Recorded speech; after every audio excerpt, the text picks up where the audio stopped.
Hello everyone, and welcome back. Imagine the night pressing close around you. No streetlights, no hum of electricity, only the scrape of wind through trees and the faint bleat of a restless goat. The air smells of wood smoke and damp earth. It is late October in a medieval village, and darkness falls heavier here than anything you have ever known. You can't tell if that flicker ahead is a candle in a window or a spirit lantern. Somewhere down the lane, laughter and chanting drift toward you, uneasy sounds that seem both human and not. That is Halloween, centuries before candy bars and neon skeletons. Back then, it was not called Halloween at all. It was a night on the edge of winter, a time when the living whispered to the dead and everyone prayed they were heard kindly. The villagers gathered not to play dress-up but to guard themselves from what might slip through the veil between worlds. Tonight, we are not in suburbia. We are in a muddy hamlet surrounded by fields already bare from harvest. The moon sits low, veiled by clouds. Dogs bark at nothing. And if you could step inside that world for just one night, you might realize that the modern glow of jack-o'-lanterns carries echoes of fires much older and far more serious. Today, Halloween is bright, noisy, sweetened, and safe, a holiday for fun, not fear. But in medieval times, it was none of those things. It was a boundary, a hinge between the bright half of the year and the dark. People did not decorate for charm. They lit fires to keep the unknown out. Their costumes were not polyester, they were armor made of superstition. The night was not about entertainment. It was about survival of spirit and community. This is where our story begins, a world ruled by faith, hunger, and rumor. Every sound after sunset could be a thief, a ghost, or both. Every light might be salvation or a lure. And yet, amid that fear, villagers found ways to laugh, feast, and sing. Their version of Halloween was not only about death, it was about defiance. To understand it, you have to imagine life as they lived it. The average villager had survived another harvest but was not sure about the next one. The success of crops meant survival through winter. A bad yield could mean hunger or worse. So when the last of the grain was stored and the fields turned to frost, a kind of collective exhale filled the air. The hard work was done. The uncertainty began. And just as the natural world dimmed, so did the human one. Candles replaced daylight, cold crept in, illness returned. And with all that darkness, stories bloomed, stories of souls returning, of ancestors visiting, of fairies and demons testing the living. These were not told to scare children for fun. They were told because they felt true. On this night, the final night before the long winter, they gathered. They built fires high enough to kiss the stars. They sang old songs, some sacred, some strange. They believed the dead could walk among them, and so they made space, a chair at the table, a crust of bread on the hearth. To them, this was not morbid. It was respect. Connection. It is tempting to view these villagers as superstitious or naive, but in truth, they lived in a reality that demanded humility. The unseen ruled their world: weather, plague, fate. Science had not yet named the patterns that shaped their lives. So when storms destroyed crops or a cow fell ill, it was easier to believe in spirits than in chance. The church, rising in authority, recognized that power. It could not erase the old beliefs completely, so it baptized them instead. The pagan festival of Samhain, pronounced Samhain, became All Hallows Eve, the vigil before All Saints' Day.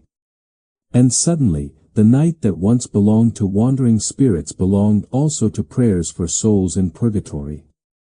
The line between sacred and pagan blurred so deeply that few even noticed. That blend gave the medieval Halloween its flavor. Holy yet mischievous, fearful yet celebratory. People prayed for the dead but also mocked death with masks and laughter. They lit candles for saints and bonfires for spirits. It was not contradiction. It was balance. Step closer to that bonfire for a moment. You would feel the heat bite against cold skin, sparks flying into the smoke-filled night.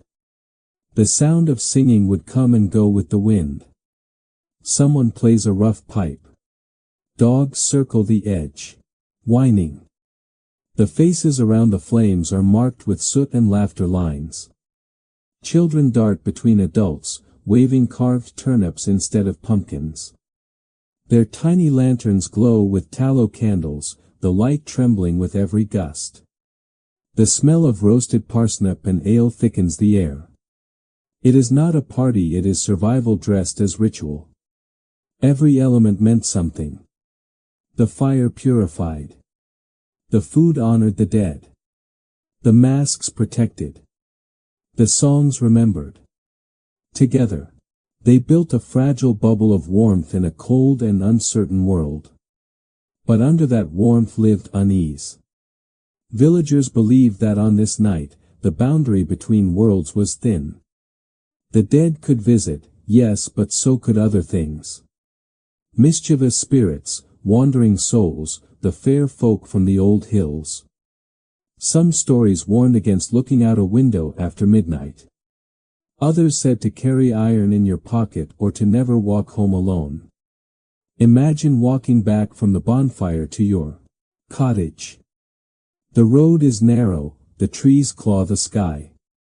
Your turnip lantern keeps flickering out. Behind you, something moves in the dark. Maybe it is a neighbor. Maybe it is not. You walk faster. By the time you reach your door, you are shaking but you hang the lantern anyway.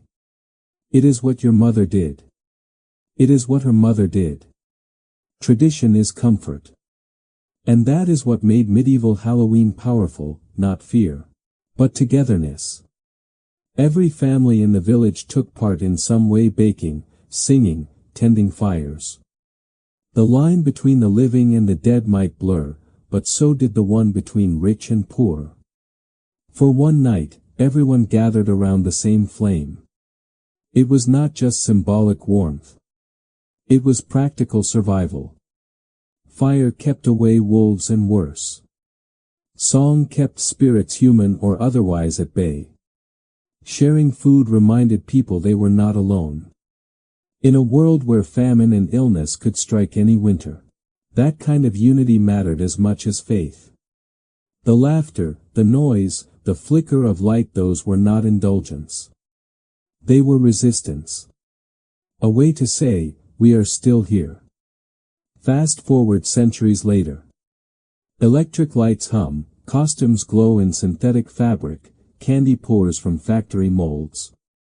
But beneath all of it, the old rhythm beats on. We still gather, still disguise, still light the dark. We may not believe in spirits, but we act like we do, turning off the lights, carving faces into fruit, daring the night to look back. Modern Halloween feels safe because we built fences of reason around it. Yet, in truth, it still plays the same role. It lets us flirt with fear, remember mortality, and then laugh it away. The medieval villager and the modern trick-or-treater are not so different. Both step into the dark for one night, protected by light and company, curious about what might be watching. So tonight, as we explore what Halloween meant in the Middle Ages, keep that image close: the fire, the masks, the thin line between fear and celebration. Forget the candy. Forget the movies. Picture a world where darkness was real, where people carved lanterns from turnips because they believed the dead might actually come home. We will wander through that world together. Through its fires and feasts, its prayers and pranks. You will see how a night that began in dread turned into one of the most enduring celebrations in history. But before we go deeper, take a breath. Listen to the quiet between breaths. That is the sound medieval villagers feared most, the pause between the last note of the song and whatever might answer back. That is where Halloween was born. Before the church's bells began to toll for All Saints' Day, before anyone called it Halloween, there was Samhain. To the people of ancient and early medieval Europe, especially across Ireland, Scotland, and parts of Wales, Samhain marked the turning of the year, the moment when summer's light died and the dark half began. It was not a single evening of costumes and treats. It was a season of endings and beginnings, wrapped in ritual, fear, and awe. The agricultural calendar shaped everything. For a farmer in the 9th century, life was dictated by the sun, the soil, and the stubborn will of the weather. Samhain came just after the final harvest, when the last sheaves of grain were cut and stored, when livestock were driven from high pastures into pens, and when any animals unlikely to survive the winter were slaughtered. Food meant survival, and Samhain meant reckoning. The stores were counted, debts settled, and the village braced for the long cold. But there was more than practicality in those preparations. Samhain carried an almost electric sense of transition. The Celts divided the year into two halves, light and dark, and Samhain was the boundary stone between them. Boundaries, in their worldview, were powerful things. They were thresholds where rules bent and other forces slipped through. Day met night, harvest met frost, the living world brushed the realm of the dead. People lit great bonfires on hilltops to guide the living and ward off the wandering spirits. In many places, every household extinguished its hearth before nightfall. Only when the communal fire burned bright would they carry the new flame home to relight their own. It was a symbolic act, renewal through shared light, but it also kept the village bound together. The smoke rising from that central blaze carried prayers, hopes, and fears into the dark sky. Samhain was a spiritual checkpoint. The living honored their ancestors, not as distant ghosts but as active presences. Families left food outside their doors or by the hearth, offerings for visiting souls. They set extra places at the table, believing that the dead might come home, unseen but near. The veil was thin, they said, and on this night even the smallest candle might draw a lost spirit back to warmth. Not all visitors were welcome. Folklore warned of tricksters, the Aussie, or fair folk who wandered freely during Samhain. These were not the gentle fairies of later stories. They were powerful, unpredictable beings connected to ancient barrows and mounds. Some could bless a field. Others could blight it. So people disguised themselves in rough costumes of fur, bone, and soot, hoping to confuse or appease whatever crossed their path. If the spirits thought you were one of them, perhaps they would pass you by. In that sense, costuming was not entertainment, it was survival wrapped in ritual. The masks, the cloaks, the noise, they all served a purpose. Villagers would parade between homes, chanting or drumming, driving out bad luck before winter. Some carried hollowed turnips with candles inside to mimic ghostly faces. The flame inside was not only to light the way, it was a beacon, a defense, and perhaps an invitation to friendlier spirits. The festival also carried a quieter side. Divination rituals filled the hours after the bonfire died down. Apples and nuts, fruits of the last harvest, were tools for glimpsing what lay ahead. Drop an apple peel over your shoulder, and the shape it formed on the floor might spell the first letter of your future love's name. Place 2 hazelnuts near the fire, naming them for lovers. If they burned together, the pair was destined to last, but if they popped apart, so would the bond. It was both game and guidance, a way to claim a bit of control over an uncertain future. In the countryside, people also told stories, long tales of warriors and ghosts, heroes and lost loves. Around flickering fires, the bards and elders carried memory for the community. Samhain nights were thick with storytelling, the kind that blurred fact and legend. A haunting was not just superstition.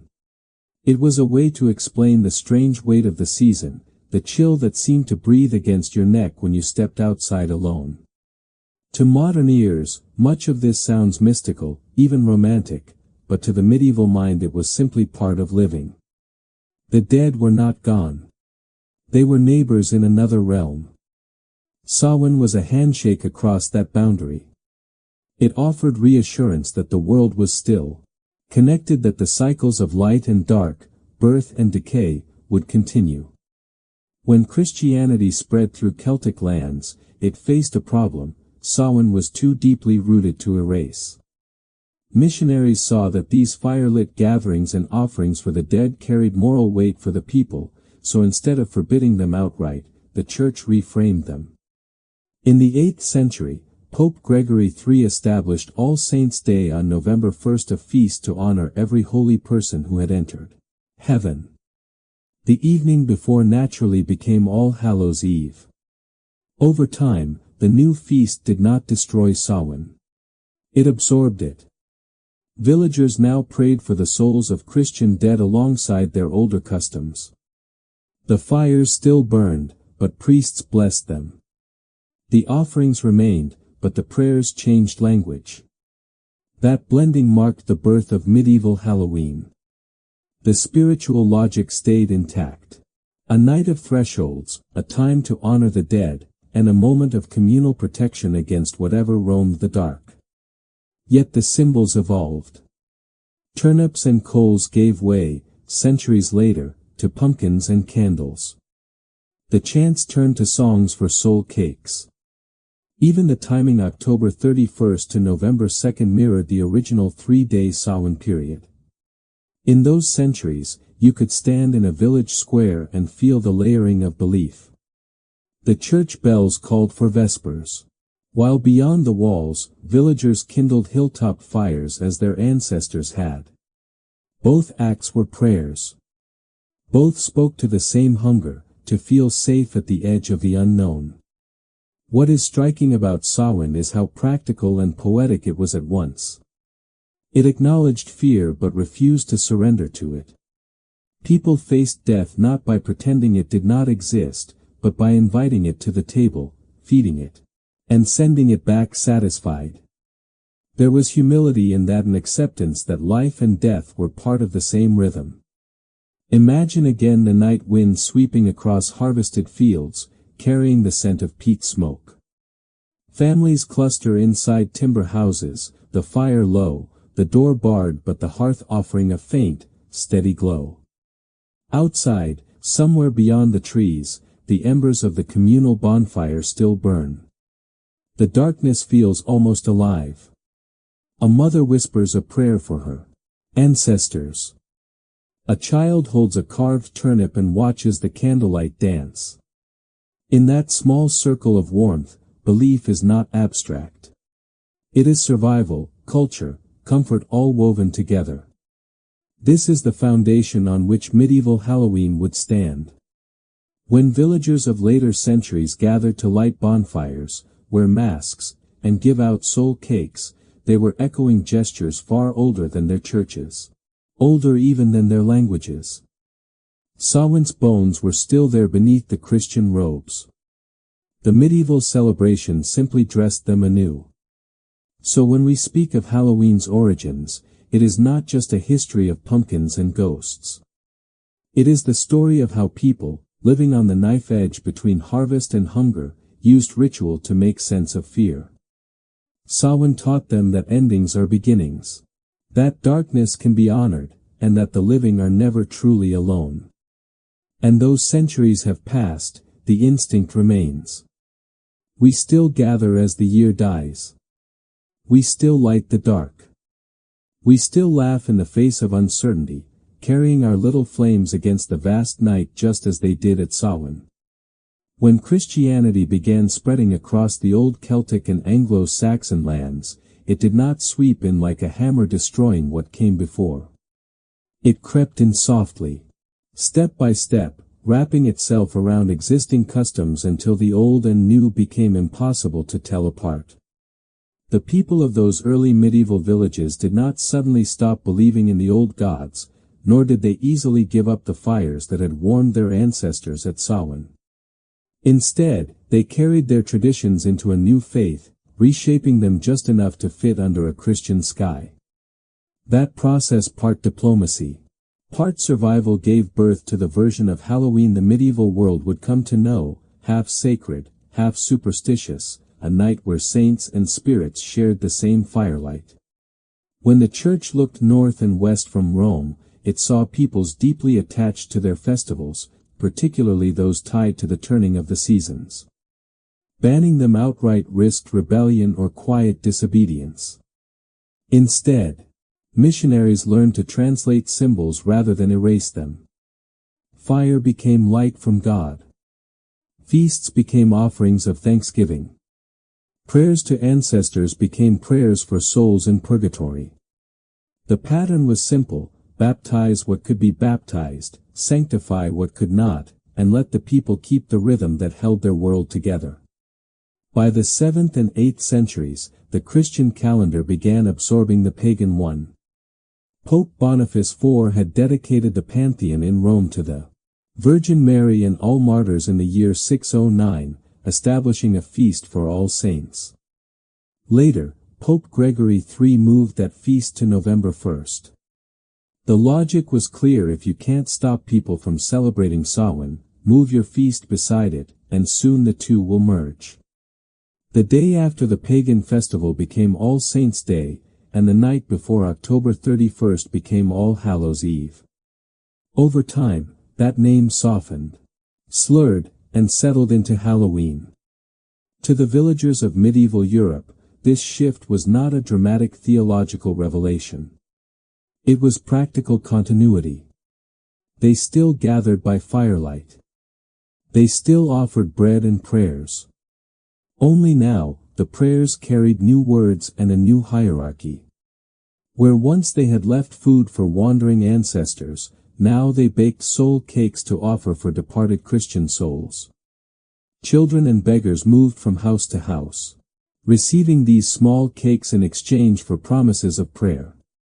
The poor gained food, the rich gained spiritual comfort, and the ritual found new meaning without losing its bones. The Church's attempt to tame Samhain created a hybrid faith, a tapestry woven from both heaven and earth. On one level, it reaffirmed Christian truths about resurrection and eternal life.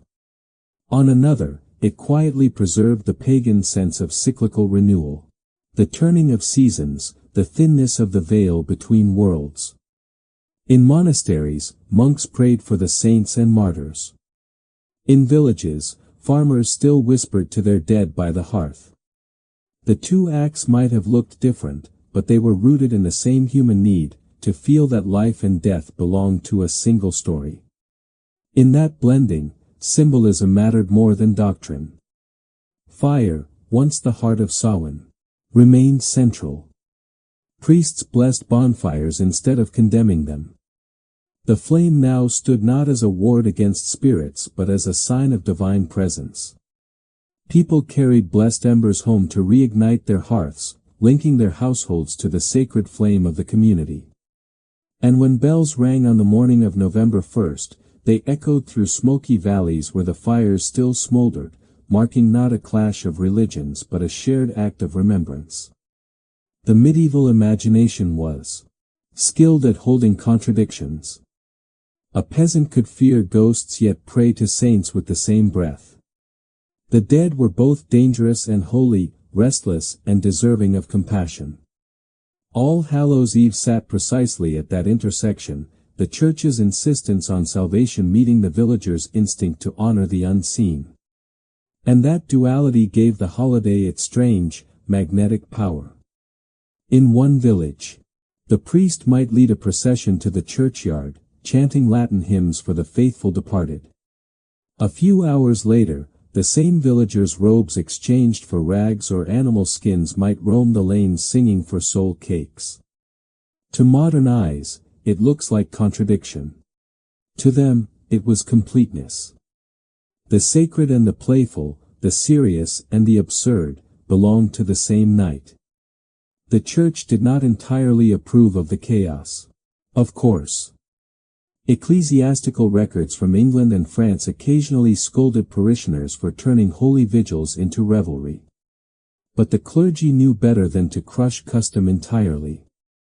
They had seen what happened when faith demanded too sharp a break from the old ways. The people quietly returned to their fires in secret. Better to let the two coexist under watchful eyes than to risk rebellion of the soul. So medieval Halloween evolved as a negotiation. The church offered meaning. The people provided color.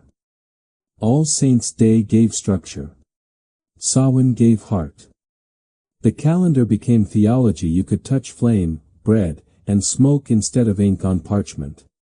Even the saints, in their way, became heirs to the pagan gods, protectors of places, patrons of trades, guardians of crops and animals.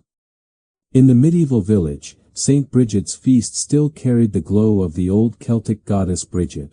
Just as St. John's fire in midsummer echoed the ancient solstice bonfires. Religion changed its name, but not its voice.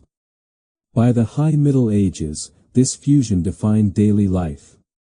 All Hallows Eve was followed by All Saints' Day and then All Souls' Day on November 2nd, creating a 3-day remembrance of the dead known as Hallowtide. It was a sacred extension of Samhain's cycle, now wrapped in Christian ritual. The faithful lit candles in windows and prayed for the souls of family members, believed to be in purgatory, trusting that their prayers might ease suffering in the afterlife. Villagers would also ring bells through the night, a haunting sound meant to comfort souls and keep demons at bay. Inside stone churches, the chants rose in Latin. Outside, the air filled with smoke and laughter. Children chased each other with lanterns made from hollowed roots. Musicians played crude instruments by the dying bonfires. Between verses of psalms, you might hear a story about the wandering dead, about saints who battled darkness, or about a farmer who met a spirit on the road. It was impossible to tell where theology ended and folklore began, and perhaps no one cared. That mingling produced something rare, a cultural truce. Paganism was not entirely gone, but it had been softened, turned inward, reinterpreted. Christianity, rather than shattering the old worldview, absorbed its symbols like roots drawing from ancient soil. The result was a faith that felt both eternal and local, cosmic yet intimate. Halloween, All Hallows Eve, was its living metaphor, the old world and the new world walking side by side through the dark. If you imagine the landscape of Europe at that time, forests thick and unbroken, villages scattered miles apart, you can understand why this blend mattered. The church gave order, calendar, and authority, but the land still held its own power. The people needed rituals that spoke to both heaven and earth. They needed nights like All Hallows Eve to remind them that the divine was not distant. It burned right there in the bonfire, flickered in the lantern, whispered in the cold wind between prayers. And yet, that closeness to the unseen made the medieval mind deeply aware of mystery. They did not separate superstition from spirituality the way we do now. A miracle and a haunting were simply different faces of the same truth. The saint who healed the sick might also appear in dreams to warn a sinner. The ghost of a restless soul might not be evil but simply asking for prayers. The line between sacred and spectral was thin, and on Halloween, it vanished entirely. Imagine, then, the evening of October 31st in the 14th century. In one corner of the village, a monk lights candles on the church altar. Their golden glow spills through stained glass, coloring the stone floor with patterns of saints. Outside, the villagers kindle torches, carrying them in slow circles around the fields to bless the soil. Children chant old rhymes that barely make sense anymore, their words a blend of Latin fragments and pagan echoes. The stars are hidden, the air smells of smoke and cider, and for one night, everything feels suspended, heaven and earth, life and death, all touching at once. This was not hypocrisy. It was continuity. The human heart resists empty spaces. When old gods fade, new saints rise to fill their absence. When old fires die, new candles are lit. The medieval blending of Samhain and Christianity was not a loss of faith but a transformation of it. It allowed people to carry the past forward, to give new names to old fears, to keep their rituals alive while believing they had changed. Even centuries later, echoes of that union remain. Every time someone lights a candle for the dead, every time bells toll on All Souls' Night, the memory of Samhain breathes beneath it. The church may have written the hymns, but the rhythm of the drums came from the old fires in the hills. Halloween survives because it holds that paradox. It honors both salvation and superstition, both memory and mystery. And perhaps that is why the night still captivates us. Beneath the costumes, candy, and glow in the dark decorations, something older stirs, the ancient instinct to stand at the edge of darkness, to greet what we cannot see, to call the past by name and welcome it home. That instinct was Samhain's gift to the world, and Christianity, rather than erasing it, gave it a new language. Together they shaped a night unlike any other, a night that refuses to belong to either the living or the dead, but instead to the fragile, flickering space in between.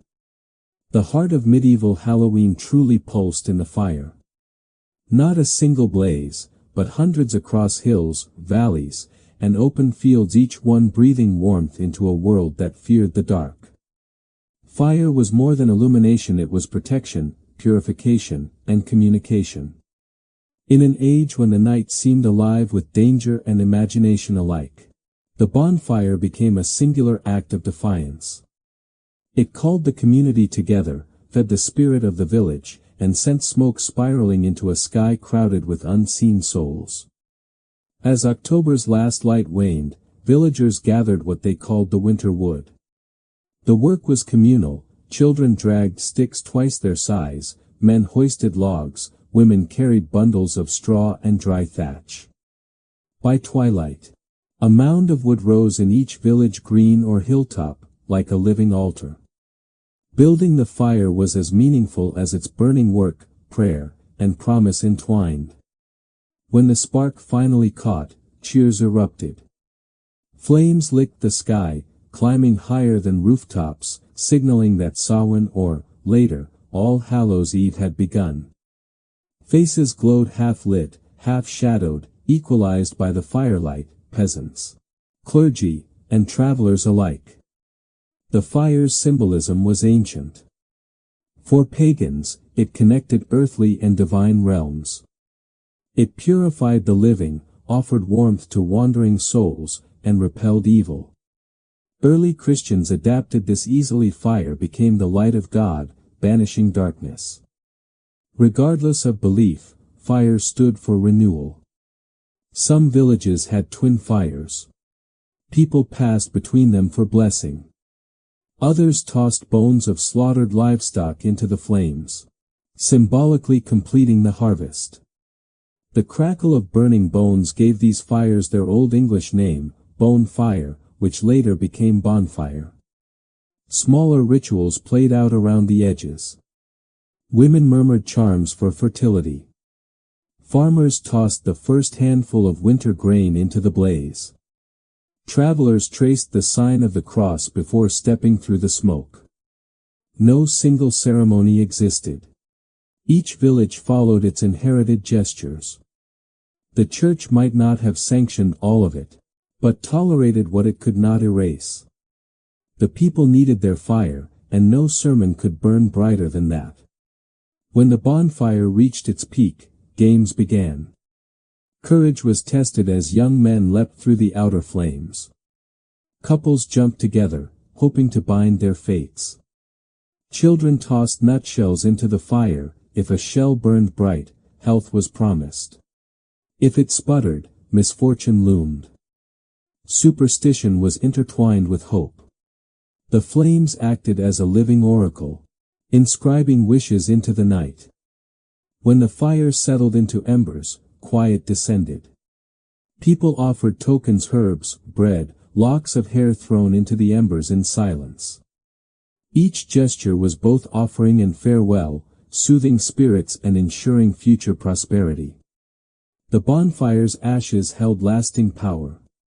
Villagers collected grey ash at dawn, spreading it over fields or thresholds for protection and purification. Even the church, wary of pagan remnants, blessed ashes in Lent centuries later. The medieval Halloween fire never truly died, it simply found new altars. Standing shoulder to shoulder, smoke in your eyes, heart beating to the crackle, you could feel the fire's witness. People whispered confessions, tossed tokens, or simply gazed as the darkness beyond dissolved into the circle of warmth. In a life ruled by weather and fate, the fire was the only place humanity seemed to triumph, if only for hours. Across Scotland, bonfires crowned hilltops to be seen for miles. In Wales, villagers processed around torches, marking boundaries against wandering spirits. Ireland had fire dances, masked processions, and chants meant to awaken ancestors. These customs spread across Europe, morphing into harvest feasts, saint vigils, and carnival parades. Fire became the universal language of light against darkness. There is something deeply human in this impulse, responding to fear with brightness. The people standing around those fires were not merely waiting, they were conversing with the night. Shouting, singing, praying into the void made the void smaller. Burning became both destruction and creation, consuming old pain, debts, and illness, and kindling hope for the year to come. The beauty of the flames lay in their impermanence. Dawn left only ash, yet something unseen had shifted. From hilltops, scattered pinpoints of light marked lives defying endless darkness. Smoke carried the scent of peat, grain, and burning wood. Dogs barked, laughter floated on the wind. Even without science, people had rhythm. That rhythm kept fear at bay. Fire gave memory. Every year's flame connected to the last, linking generations. Children learned songs by heart, preserving culture. Even as Christianity reshaped symbols, the emotion persisted. Lighting the fire was lighting the bond between past and present. Long after the night ended, the glow and the echo remained. Medieval Europe was harsh plague, hunger, toil, but the bonfire told a different story. It showed that even in adversity, people made meaning. They gathered, sang, and carved a bright place amid darkness. That resilience is the true soul of medieval Halloween's fire. Modern candlelit pumpkins and bonfires echo the same instinct: we are here. We see the night coming, and we meet it together. The medieval bonfire was not merely a celebration, it was a declaration. It turned fear into spectacle, loneliness into laughter, darkness into beauty. As flames faded and smoke curled into dawn, villagers returned home, tired but content. Ashes cooled, holding their hopes, losses, and memories. And when spring returned, they spread the ashes over the fields. Life would grow from the fire's remains. That was the quiet magic of medieval Halloween, renewal born from destruction, and the promise that, even in darkness, the fire waits to be lit again. The medieval Halloween mask was more than a costume, it was survival, transformation, and a kind of magic. As the firelight faded, figures emerged from smoke and shadow, a man with a goat's skull strapped to his head. A woman in an old fur cloak, children darting under tattered linen. These were not actors for amusement, they were villagers donning disguises to navigate a night when the veil between worlds thinned. The mask was armor, camouflage, a prayer-given form. Celtic and early medieval beliefs held that spirits walked among the living on this night. Some were peaceful, others mischievous or worse. To walk safely, humans had to hide their identity, scent, shape, and soul. Mud, soot, animal skin, every disguise carried intent. Fur for strength, ash for concealment, feather for luck. It was not vanity. It was ritual. Once disguised, villagers took to streets and fields. Groups of children, neighbors, travelers went door to door. In Scotland, they were geysers.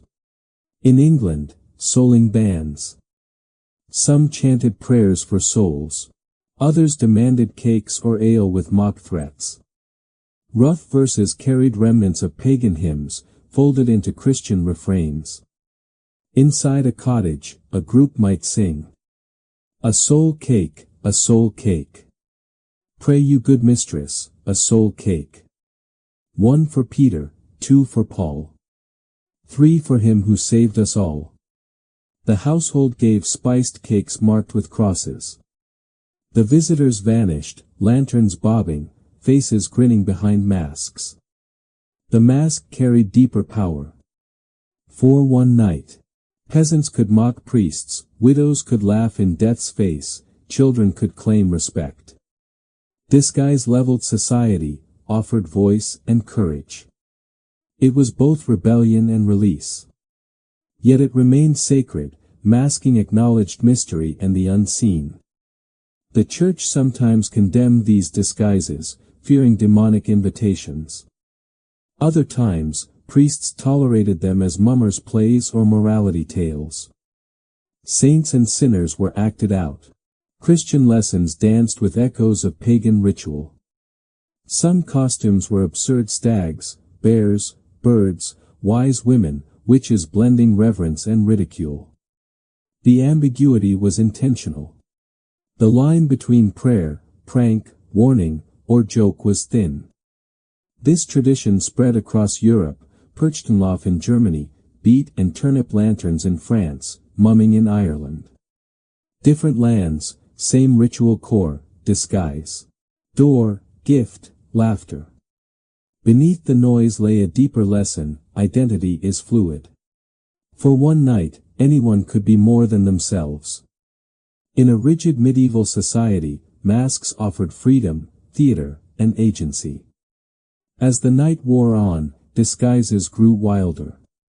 Dancers circled bonfires. Shadows leapt like second bodies. Firelight made each movement dreamlike. Pipes and drums carried sparks into the cold air, blurring the line between living and dead. Children watched. Some joined, holding flickering turnip lanterns, the original jack-o'-lanterns, grim guardians against wandering spirits. As midnight passed, laughter softened. Masks grew heavy with breath and smoke. The playful ritual thinned into solemn awareness, perhaps spirits had joined the dance. The villagers grew quiet, praying, crossing themselves, watching embers fade. By dawn, masks came off. Faces smeared with soot returned to ordinary life. Yet the memory lingered. For one night, they had stepped beyond ordinary limits. They had been visible and unseen, alive and spectral, human and other. Centuries later, the impulse survives in modern Halloween. We still cover our faces, walk in borrowed skins, dance between reality and imagination. Materials have changed: plastic, glitter, synthetic fabric, but the feeling remains: transformation, release, courage, and the thrill of stepping into another self.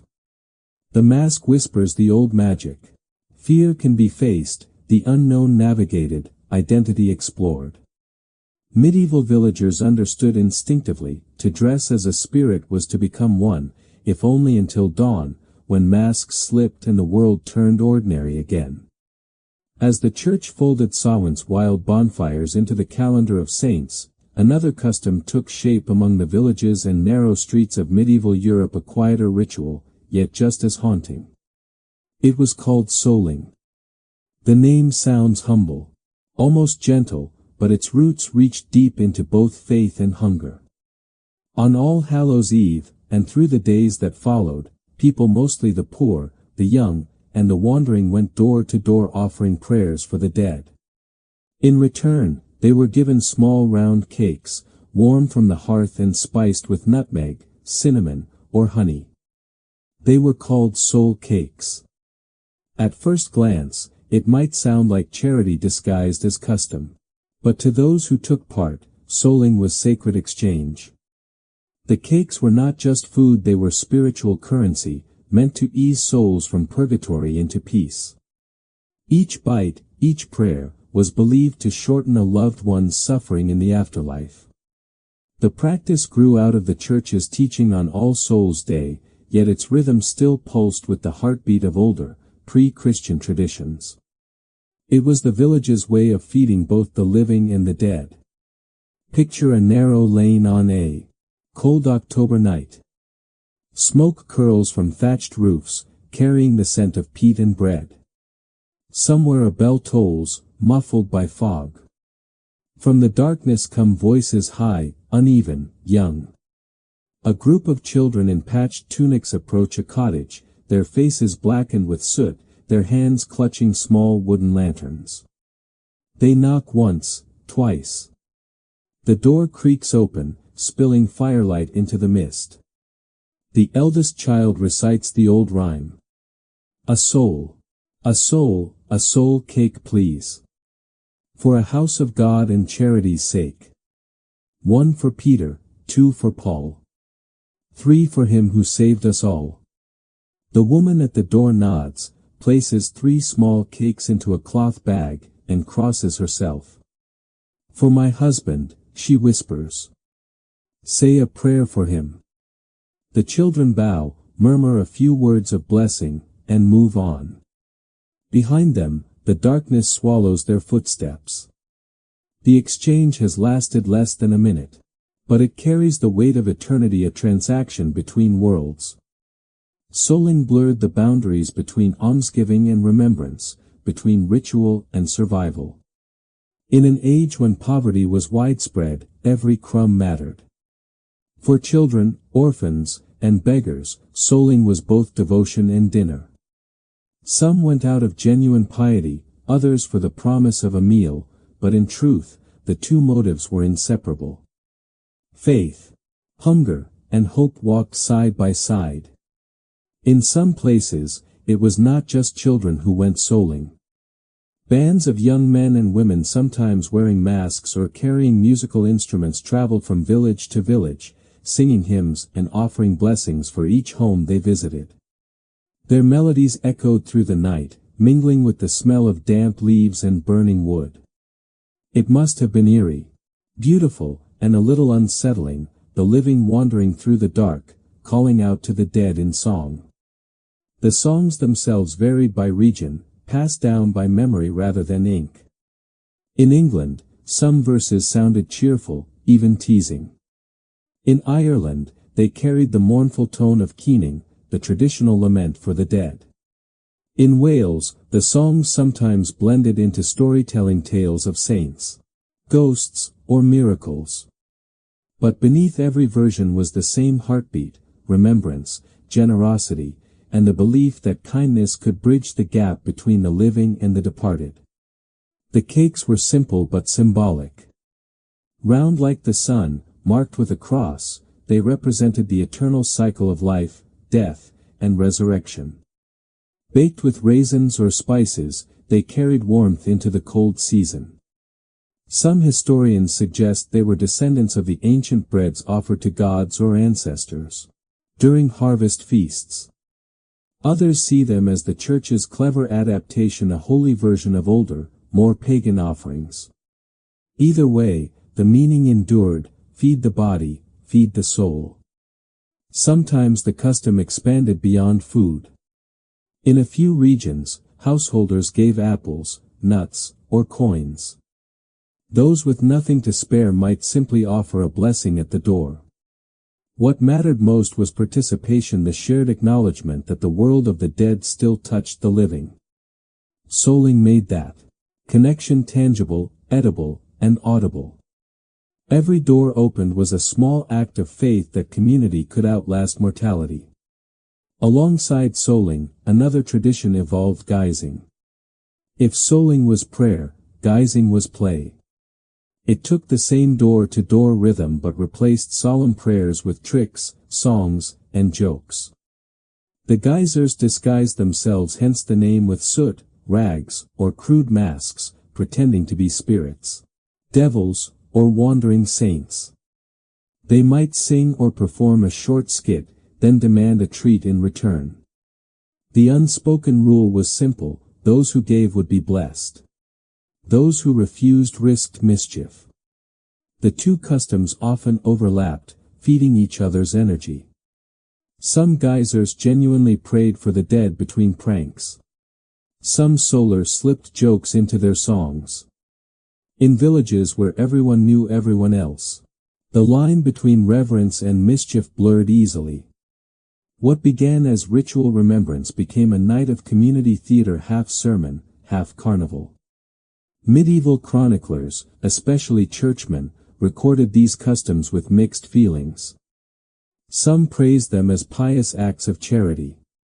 Others condemned them as pagan survivals dressed in Christian clothing.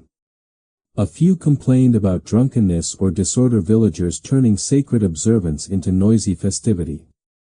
But most priests tolerated souling. It fit too neatly into their teachings about almsgiving and purgatory to ban outright. Besides, it gave the poor a way to eat without begging. The practice spread widely across Britain and parts of continental Europe. In the English Midlands and northern counties, souling was particularly strong, surviving well into the 17th century. Each region developed its own rhythm. In Cheshire, children carried lanterns carved from turnips. In Yorkshire, solars wore white shrouds to mimic spirits. In Lancashire, groups of young men roamed the streets singing and collecting ale as well as cakes, a foreshadowing of the trick or treat spirit centuries later. There is a small irony in how history remembers this. Modern Halloween, with its candy and costumes, often feels like a parody of old religion. But the original trick or treat was not born in mockery, it came from prayer. The treat was a cake offered for a soul's salvation, the trick a reminder that the world beyond still had business with the living. In that sense, every modern doorstep exchange, every smiling child holding out a bag carries a faint echo of those medieval footsteps on the road, those whispered prayers for the forgotten dead. Souling and guising also reveal something profound about how people faced mortality. Death was everywhere in the Middle Ages: plague, famine, war, childbirth gone wrong. You could not hide from it. But through ritual, they turned fear into action. They baked, sang, and walked through the dark together. They gave what they had and asked for what they needed. And in that exchange, they found a kind of courage. The living fed the dead. The dead, in turn, blessed the living with safety for another year. Even the children understood this balance. For them, souling was a game, yes, but it was also education. They learned the names of the departed, the verses of the prayers, the faces of their neighbors. They saw how community survived through giving. In their small hands, the soul cake was both treat and talisman, a promise that kindness mattered, even in a world ruled by cold and shadow.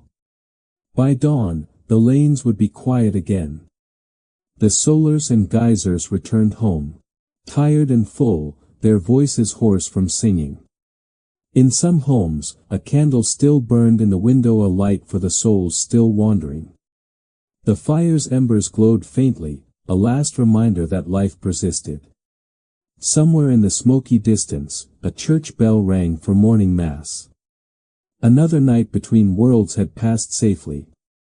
Centuries later, when the Reformation swept across Europe and Protestantism challenged the doctrine of purgatory, souling began to fade. The idea of praying for the dead lost its theological foundation, but the habit of knocking, singing, and sharing treats remained. The old bones of the ritual survived. The soul simply took on new clothes. In time, Irish and Scottish immigrants carried guising to the New World, where it mingled with other harvest customs and became the Halloween we recognize today. But if you peel back the layers beneath the candy wrappers and plastic masks, you can still taste the original flavor. It is there in the act of opening your door to strangers, in the exchange of something small but meaningful, in the acknowledgement that the night holds both joy and sorrow. Souling was not just about feeding bodies or saving souls. It was about remembering that the line between giving and receiving, between life and death, is thinner than we like to believe. The medieval world, harsh as it was, understood something we often forget, that survival is communal, and remembrance is an act of love. Each soul cake passed from hand to hand was a message: you are not forgotten. That message, carried through centuries of ritual and reinvention, still whispers through our modern celebrations. We may no longer believe our prayers can lift souls from purgatory, but when we share warmth, laughter, and light on Halloween night, we are still performing the same miracle our ancestors did. We are making the darkness gentler, one door at a time. If the bonfires were the heart of Halloween in medieval Europe, then food was its breath, the living rhythm that sustained warmth, memory, and meaning. This was not the sugar-stained Halloween we know today, but a night steeped in the flavors of the earth, the remnants of harvest, and the quiet prayers of those who depended on every grain they stored. The feast was both celebration and necessity, a ritual acknowledgement that life would soon grow lean. What people ate, how they shared it, and why they offered parts of it to invisible guests spoke volumes about the fragile hope that threaded through the dark season. The medieval year revolved around the harvest. By the end of October, the fields were bare, the haylofts full, and the livestock counted. Food was survival, but it was also storytelling. Each ingredient marked a season's success or failure. A warm loaf of bread meant that the wheat crop had been kind. A full jar of honey meant bees had survived summer storms. When families gathered for All Hallows Eve, they did not dine for indulgence, they dined to mark endurance. The table was both altar and mirror, reflecting what the earth had given and what it had withheld. In small cottages lit by tallow candles, the evening meal might look humble: thick slices of coarse brown bread, roasted turnips, and bowls of pottage, a slow-cooked stew of whatever remained from the fields. On the richer tables of manors or monasteries, the menu grew more elaborate: baked apples stuffed with currants, oatcakes glazed with honey, roasted fowl, and spiced wine. But regardless of wealth, everyone shared the same impulse to gather, to give thanks, and to eat in the company of both the living and the unseen. The line between feast and offering was thin. Before eating, families placed a small portion of their meal near the hearth or on a windowsill, an invitation to wandering spirits or ancestors believed to roam that night. In Ireland and parts of Scotland, this gesture was known as feeding the dead. Some left out milk and bread. Others poured a few drops of ale onto the ground. It was both superstition and love, a way of saying, "We remember you, stay at peace." Even those who doubted such beliefs rarely dared to skip the offering. To ignore the dead was to risk their displeasure, and the long winter was too dangerous to invite ill will from any realm. In wealthier towns, communal feasts sometimes replaced private ones. After church services for All Hallows, villagers would gather in the square or a local hall for a shared meal. Long tables were laid with bread, cheese, root vegetables, and the remnants of autumn fruit. The ale flowed freely, and so did stories, tales of saints, miracles, and the odd ghost sighting. These feasts blurred the border between the sacred and the social. You could pray for the souls of the departed while laughing over spilled cider, and no one thought it strange. The dead were not distant. They were companions, invisible guests at the table. At the center of many feasts stood the soul cake, a small, round pastry that combined the sweetness of celebration with the solemnity of remembrance. Its recipe varied from place to place, but it was often made with butter, spices, and dried fruit, each cake marked with a cross to bless the soul it honored. The act of baking itself became a ritual. Women kneaded prayers into the dough, naming loved ones who had passed. Children waited by the hearth, eager for the smell that meant both food and faith. When the cakes were done, some were eaten at home, some given to visiting solars, and a few saved as offerings for the dead. In each bite was a mixture of comfort and hope, a reminder that love, like bread, could be shared infinitely. Beyond cakes and bread, other foods carried symbolic weight. Apples, for example, were central to Halloween's older rites. They were the fruit of immortality in Celtic lore and, later, tokens of temptation and wisdom in Christian stories. Games like bobbing for apples, though now playful, began as rituals of divination. A young woman might peel an apple in one long strip and toss it over her shoulder. The shape it made on the floor was said to reveal the initial of her future husband's name. Another custom involved placing apple seeds in the fire. If two burned quietly together, love would last. If they spat apart, so would the pair. These small acts of fortune-telling gave laughter to the evening but also reflected an ancient truth, that people hungered not just for food, but for meaning. Nuts, too, were part of the feast and the forecast. The harvest of hazelnuts and chestnuts symbolized wisdom, patience, and hidden strength. In some English villages, the night was even called Nutcrack Night. Families gathered by the fire, cracking nuts while telling stories about love, loss, and ghosts. Sparks from the hearth were watched for signs, each pop a message from the spirit world, or so they believed. Between laughter and silence, between superstition and comfort, these small rituals made the long night bearable. Drink held its own place of honor. Ale and mead, the latter made from honey and water, were poured liberally, shared between neighbors and strangers alike. To drink together was an act of trust, binding the community in both joy and vigilance. In some places, people dipped bread into the ale and left the soggy crusts at crossroads for the spirits who had no home. The first sip was for the living. The last, always, for the dead.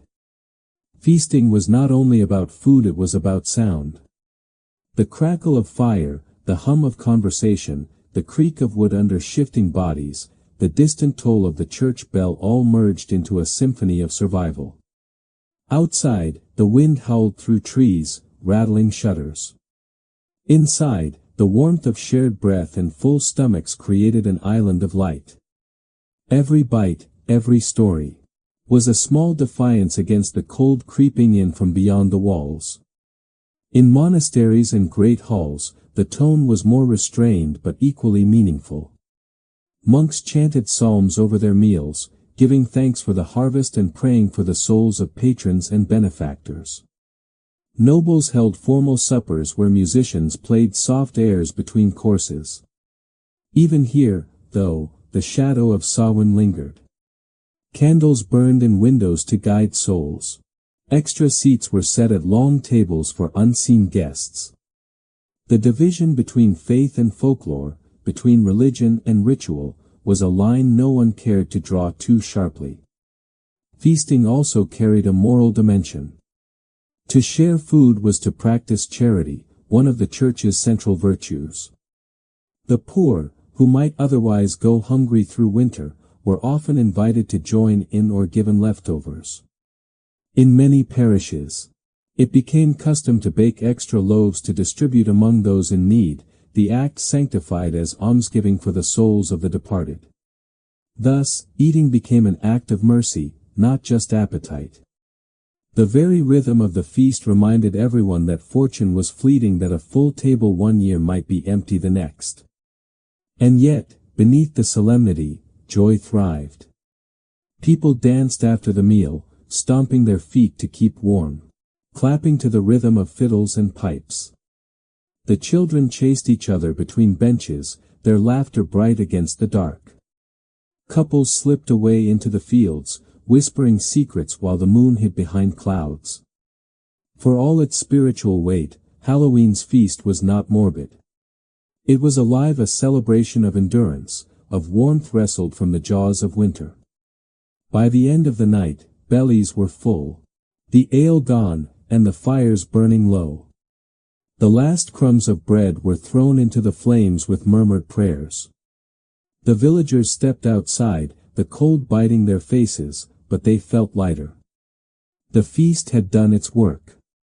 The living had eaten in honor of the dead had been remembered, and for a brief time, hunger both physical and spiritual had been satisfied.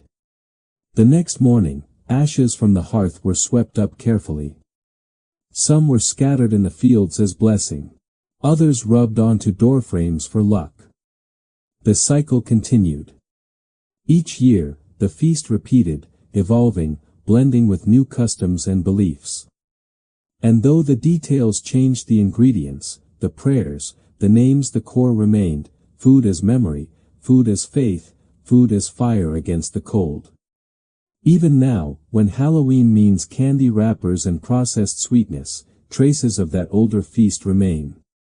The pumpkin pie, the roasted nuts, the warm cider, they all carry echoes of the harvest table. The act of sharing food, of gathering together before winter sets in, still holds the same meaning it did centuries ago. It is not just about indulgence. It is about gratitude, about remembering that we eat because the earth allows it, and because those who came before us learned how to keep the fire alive. Medieval Halloween's feast was never about abundance. It was about connection. Each loaf, each apple, each sip of ale bound the living to the land, to their ancestors, and to one another. In a world where tomorrow was never guaranteed, that connection was everything. And so they ate not to forget death, but to honor it. Every meal was a reminder that while life is fleeting, the act of sharing it can outlast the season, the storm, and even the grave. The medieval world was alive with unseen company. To a villager standing in the quiet after the feast, staring into the cooling ashes of the bonfire, silence was never truly empty. The rustle of wind through bare trees, the flicker of candlelight against the windowpane, each carried weight. People believed the world they could see and touch was only half the story. The other half moved beside them, spirits, saints, demons, and ancestors crossing unseen thresholds. On All Hallows Eve, the thin night between seasons, that hidden half seemed to breathe closer. Superstition was not ignorance to them. It was survival. The boundaries between faith and fear were porous, and for most, impossible to separate. The same hand that crossed itself before supper might also hang an iron nail above the door or tie a sprig of rosemary over the cradle. Protection came from everywhere, church prayers and folk charms alike.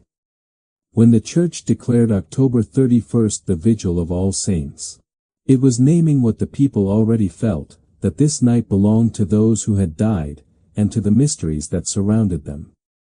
As daylight faded, the village grew quiet. Animals were brought inside, doors bolted, and shutters latched. A single candle burned in most windows, meant to guide good spirits home and warn the rest to stay away. Families sat close to the hearth, listening to stories half history, half warning about those who ignored the rules of this night. You might hear of the man who walked through a graveyard without bowing his head and was found speechless the next morning, or the woman who refused to leave bread for the dead and woke to find her grain stores empty. The lesson was simple: the unseen world had manners, and the living were expected to respect them. The belief in wandering souls was old. According to the church, souls in purgatory could be released through prayer. According to older lore, the spirits of the restless dead, those who died violently, or without proper burial, could not rest until their stories were heard. On Halloween night, those stories might whisper through cracks in the walls, drift on the wind, or appear in the corner of your eye. Most spirits were thought harmless if treated kindly. Still, people spoke softly after dark, careful not to draw attention. If you heard your name called from outside, you did not answer. It might not be a living voice. Beyond human souls, there were other presences. In Celtic lands, the Owsee, the people of the mounds, were said to walk freely during Samhain. These beings were not quite gods and not quite ghosts, but something older, nature's shadow, beautiful and dangerous. They could bless a household or blight it, bring fortune or fever. Their hills were avoided at night, and travelers left offerings, milk, butter, or bits of bread on stones and crossroads to keep them appeased. The Church tried to fold these beings into its theology, calling them fallen angels or wayward spirits, but the old names endured in whispers. The natural world was full of omens. A dog howling before midnight was a sign that spirits were near. An owl at the window meant a soul had passed. Candles that burned blue were said to mark a ghost's presence. Those that sputtered were warning of bad luck. The turning of the year sharpened these signs. Nature itself seemed to play tricks, mist rising from the ground like breath, strange lights in the marshes, echoes that carried too far. For villagers who lived so close to death, plague, childbirth, and hunger always hovering, these omens were reminders of how thin their own thread was. Every household had its own methods for keeping danger away. Salt scattered on the doorstep. Bread crumbs placed on windowsills. Iron scissors hung open above the cradle to ward off changelings. Garlic, though less common in Northern Europe, sometimes appeared in doorways or kitchens for similar reasons. A horseshoe nailed to the threshold could trap bad luck before it crossed inside. If someone had to travel after dark, they carried a piece of coal or a burning twig from the communal fire light borrowed from protection itself. Dreams, too, were a realm of contact. It was said that on All Hallows Eve, the dead could speak through dreams more clearly than at any other time. Some people lay out the clothes of lost loved ones or placed their shoes by the fire, hoping for a visitation. The boundary between comfort and terror was thin here as well. A gentle dream of a parent or child might bring peace. A nightmare of the unknown could linger for years. Either way, it meant the veil had opened, and something or someone had reached through. Superstition filled even the simplest acts. When blowing out the candle before bed, one had to whisper a blessing, or the darkness might take the flame's spirit. The last ember of the fire was left glowing overnight, believed to guide any wandering soul who entered the house. If a sudden chill passed through the room, people would murmur a prayer. God rest their soul. Death was constant enough that even superstition carried tenderness. Fear and empathy were tangled threads. In the fields beyond the village, ghost lights, what we now call the wisps, were said to be spirits of lost travelers or thieves condemned to wander forever. Farmers claimed to see them bobbing near marshes or burial mounds. To follow one was perilous. It could lead you into the bog. But if you bowed your head and greeted it politely, the light might bless your fields with fertility.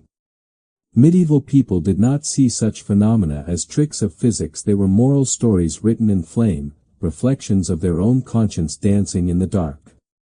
Not all beliefs were somber. There was mischief in the night, too. Some villagers disguised themselves as spirits, carrying the tradition of guising to frighten friends or neighbors, knocking on doors in silence or leaving bundles of straw that looked like sleeping bodies. The laughter that followed was its own form of warding. Humor, like fire, burned fear away. By mocking spirits, the living reminded themselves they were still among the breathing. At the edge of every village stood a churchyard, the meeting place of superstition and salvation. On Halloween night, candles flickered between gravestones, their tiny flames multiplied by mist. Families came to pray for the dead, but few lingered after midnight. The air felt charged there, as if the earth itself exhaled memory. In some regions, people claimed to see ghostly processions, long lines of spirits moving toward the church doors. The church neither confirmed nor denied such visions. It simply urged the faithful to pray harder. The idea of a wild hunt also haunted medieval Europe. In this legend, a spectral host of riders swept through the skies on stormy nights, led by a ghostly king or ancient god. To hear their horns was bad luck. To see them was worse. Some believed the hunt passed every All Hallows Eve, gathering souls of the unbaptized or those who died unshriven. To protect oneself, a person might throw themselves face down, muttering prayers, or turn their clothes inside out, a small act of defiance against cosmic order. What is remarkable is how these beliefs coexisted peacefully with Christian faith. A villager could attend Mass in the morning, then hang herbs in the doorway that night. To modern minds, this seems contradictory. To medieval ones, it was balance. Religion provided structure. Superstition provided immediacy. Together, they made sense of a world where death was near and mystery constant. The unseen was not denied. It was negotiated with. And so, Halloween night became a kind of dialogue between realms. The living spoke to the dead through prayer, food, and gesture. The dead answered through dreams, omens, or silence. The fire stood between them, burning, protecting, illuminating. Every superstition, however strange, was an attempt to hold that fragile conversation steady. As dawn approached, candles guttered low, and roosters began to crow. The first light of November spilled over frost-covered fields. Families opened their doors, breathing the cold morning air. If nothing strange had happened, they whispered thanks. If something had a creak, a voice, a chill, they whispered thanks too. Either way, the night had passed, the balance restored. Centuries later, much of this superstition would fade under the weight of science and skepticism. Yet traces of it remain, tucked inside our language and rituals. We still carve lanterns to scare away shadows, still tell ghost stories by firelight, still glance over our shoulders when the night feels too quiet. The medieval villagers may have seen spirits where we see wind, but their instincts were not so different from ours. Both seek meaning in mystery. Both believe, in their own ways, that the world is alive. And perhaps they were right to believe so. Even now, when you blow out a candle on Halloween night and watch the smoke curl upward, there is a brief, silent moment before it disappears, a breath between light and dark. The villagers would have called it a soul passing by. We might call it imagination. But for that heartbeat of time, we are connected to them, sharing the same small wonder, that maybe, just maybe, something unseen still lingers in the night. Once the fires had burned down and the prayers were said, Halloween in the medieval world often slipped from sacred ritual into something unruly. What began as reverence for the dead and protection against spirits could easily tip into chaos, a night where rules loosened, roles reversed, and mischief thrived. Beneath the smoke and incense, human nature stirred, curiosity, defiance, and the hunger for laughter in a life otherwise ruled by order. Halloween was both devotion and release, and that tension between fear and freedom was what made it endure. The medieval church, for all its authority, understood the power of the crowd. The people needed their feast days. After harvest, before winter's long silence, there had to be a night when everyone could breathe, laugh, and shake off the year's weight. But even holy calendars could not contain the wildness that lived in people. And on All Hallows Eve, that wildness had permission to come out just a little. As night deepened, the line between piety and parody blurred. After attending Mass, some villagers left candles at the graves of loved ones, and then headed straight for the alehouse. Once the cups began to empty and the laughter rose, restraint thinned. Those in masks and rags from the earlier guising often roamed the streets again, emboldened now by drink and anonymity. They were not just pretending to be spirits, they were playing with power. In small villages, mischief often began harmlessly. Young men knocked on doors and ran. Someone tied a neighbor's gate shut or swapped a signpost. A bucket of water might be balanced above a doorway. A sheep led quietly into the churchyard, or the blacksmith's tools hidden in the priest's cart. The laughter that followed was more than mere fun, it was a shared secret, a brief rebellion against hierarchy. On most days, life was predictable and punishing. On this one night, the powerless could play at control. Records from medieval England and France describe how lords and priests frequently complained about such antics. Yet even as they issued warnings or fines, most tolerated the pranks. They knew this kind of misrule was a pressure valve. People needed release before winter's discipline set in. The same instinct that fueled mischief also fueled survival. It kept despair from taking root. Still, some nights went too far. Ale mixed with anonymity could sour easily into vandalism or violence. Parish records mention smashed lanterns, broken fences, and even small fires set in jest. One chronicle from 14th century York describes masked rogues who overturned wagons and frightened horses, claiming to drive out spirits.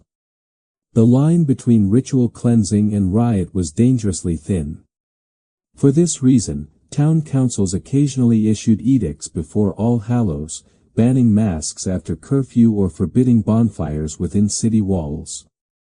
The rules rarely stopped anyone, but they revealed a nervous truth: authority feared what the dark might encourage. In the countryside, the power of mischief was more symbolic.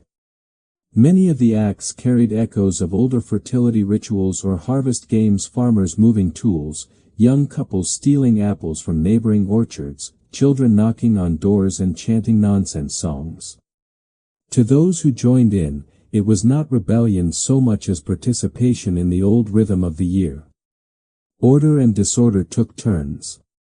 Both were necessary. Women, often confined by daily life, found their own small freedoms in the night's confusion. Some disguised themselves and joined the guisers. Others performed fortune-telling rites in secret. A popular one involved standing before a mirror at midnight with a candle, hoping to glimpse a future lover or, if unlucky, a skull. The act was equal parts thrill and defiance. In a world where fate was usually decided by fathers, priests, and poverty, claiming even a glimpse of one's own destiny felt intoxicating. For children, mischief was simply joy. They followed older youths through the village, echoing songs, stealing apples, or tapping on windows. In the morning, they would boast about how late they would stayed out, how close they would come to a ghost. Parents might scold them, but softly. It was better, after all, that the young learn to flirt with fear and laughter than face it unprepared. At the same time, Halloween's misrule tested the boundaries of religious control. Church leaders walked a fine line, condemning excess while exploiting the festival's energy.